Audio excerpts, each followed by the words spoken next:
В новый учебный год с новыми возможностями осваивать передовые технологии и развивать свои таланты. О скучных уроках с таким арсеналом техники можно забыть. Всего за пару занятий ребята могут научиться моделировать робота-манипулятора с открытым исходным кодом и со сменными модулями, которые делают его мастером на все руки.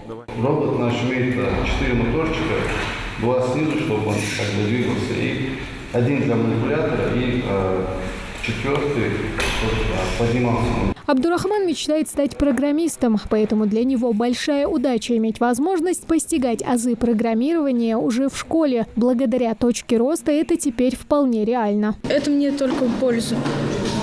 И именно из-за этого я смогу лучше понять информатику там.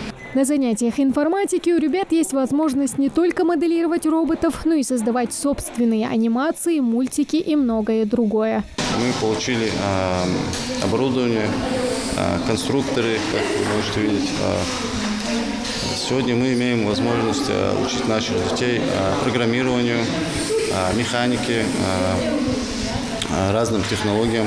А в соседних классах ребята осваивают уже естественно-научные дисциплины. Учить физику куда проще, когда ее законы можно не только знать в теории, но и наблюдать за ними и провоцировать их самому. Ребята, это прибор для демонстрации звуковых волн. Мы с вами слышим так, как с помощью молекул воздуха, вещества. Мы с вами получаем звуковую волну. Самые современные условия для обучения, не менее интересные занятия будут проходить теперь и на уроках биологии, благодаря специализированной лаборатории с мультидатчиками для измерения температуры воздуха, растворов, освещенности, влажности и не только.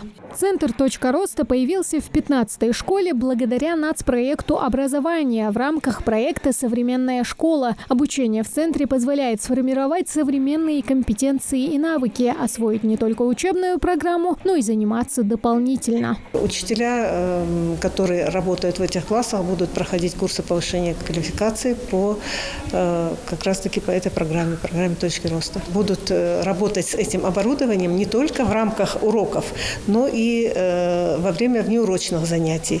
Ну и это, конечно, даст возможности им расширить свои знания, проявить какие-то интересы свои, выявить, вернее, интересы какие-то к какому-либо предмету, определенные склонности, может, у кого-то из детей.